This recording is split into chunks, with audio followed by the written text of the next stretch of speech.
প্ৰায় 1 কোটি টকা নগদ টকা আৰু সোণৰ গহনা নগদ টকা প্ৰায় 70-75 লাখ টকা সোণৰ গহনাও যথেষ্ট আমি পাইছোঁ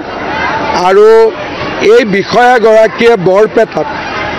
মাটিৰ বহুত গণ্ডগোল কৰাৰ কাৰণে আজি আমি 6 মাহৰ পৰা তেওঁৰ ওপৰত আমি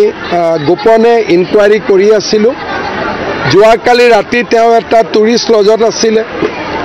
নহলে যোৱাকালি ৰাতি আমি পালোহেঁতেন আজি ৰাতিপুৱা ঘৰ গৈ পোৱাৰ লগে লগে তালাচী চলাই আৰু ইমান টকা পইচা ধৰাত পৰে গুৱাহাটীত গ'লে মই আৰু বিতং প্ৰতিবেদন লাভ কৰিব পাৰিম অসমত সংখ্যালঘু অধ্যুষিত অঞ্চলসমূহৰ ৰেভিনিউ সাৰ্কুলত বহুত বেছি দুৰ্নীতি হৈ আছে এই বিষয়াগৰাকীয়ে আমাৰ হিন্দুৰ মাটি সন্দেহযুক্ত মানুহলৈকে ট্ৰান্সফাৰ কৰাৰ কাৰণে তেওঁক আমি স্ক্ৰিনিঙত ৰাখি থৈছিলোঁ 6 মাহৰ পৰাই তেওঁৰ গতিবিধি আমি চাই আছিলোঁ বৰপেটাত ৰাজচক্ৰ বিষয়া হৈ থাকোঁতে হিন্দুৰ মাটি তেওঁ সন্দেহযুক্ত লোকলৈ টকা লৈ পেলাই হস্তান্তৰিত কৰিছিল আৰু সেই কাৰণে আজি আমি কঠোৰ ব্যৱস্থা লৈছোঁ প্ৰায় 1 কোটি টকা নগদ টকা আৰু সোণৰ গহনা নগদ টকা প্ৰায় 70-75 লাখ টকা সোণৰ গহনাও যথেষ্ট আমি পাইছোঁ আৰু এই বিষয়াগৰাকীয়ে বৰপেটাত মাটিৰ বহুত গণ্ডগোল কৰাৰ কাৰণে আজি আমি 6 মাহৰ পৰা তেওঁৰ ওপৰত আমি গোপনে ইনকুৱাৰী কৰি আছিলোঁ যোৱাকালি ৰাতি তেওঁ এটা টুৰিষ্ট লজত আছিলে নহলে যোৱাকালি ৰাতি আমি পালোহেঁতেন আজি ৰাতিপুৱা ঘৰ গৈ পোৱাৰ লগে লগে তালাচী চলাই আৰু ইমান টকা পইচা ধৰাত পৰে গুৱাহাটীত গ'লে মই আৰু বিতং প্ৰতিবেদন লাভ কৰিব পাৰিম অসমত সংখ্যালঘু অধ্যুষিত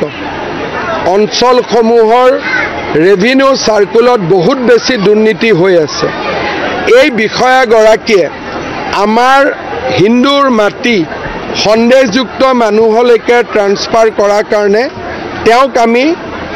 স্ক্ৰিনিঙত ৰাখি থৈছিলোঁ 6 মাহৰ পৰাই তেওঁৰ গতিবিধি আমি চাই আছিলোঁ বৰপেটাত ৰাজচক্ৰ বিষয়া হৈ থাকোঁতে হিন্দুৰ মাটি তেওঁ সন্দেহযুক্ত লোকলৈ টকা লৈ পেলাই হস্তান্তৰিত কৰিছিল আৰু সেই কাৰণে আজি আমি কঠোৰ ব্যৱস্থা লৈছোঁ অসমৰ সংবাদ জগতখনৰ বাবে এক সুখৰ খবৰ আপোচবিহীন ৰাইজৰ কণ্ঠ সাপ্তাহিক কবচ পুনৰ এবাৰ অসমৰ ৰাইজৰ মাজলৈ স্বত্বাধিকাৰী প্ৰণীতা কলিতাৰ দ্বাৰা প্ৰকাশিত আৰু আপোচবিহীন একাংশ নপুৰণি অভিজ্ঞতাপুষ্ট সাংবাদিকৰ দ্বাৰা প্ৰচাৰিত তথা eco printing press Guwahati Katabari গড়চুকত মুদ্ৰিত সাপ্তাহিক কবচ এতিয়া অসমৰ বিভিন্ন প্ৰান্তত উপলব্ধ আমাৰ ঠিকনা মুখ্য কাৰ্যালয় অসম ফৰেষ্ট স্কুল হৰি মন্দিৰ পথ গুৱাহাটী আৰু উপ কাৰ্যালয় Kalita market Bijoynagar Kamrup Assam mobile number হৈছে 9435114666 70024728813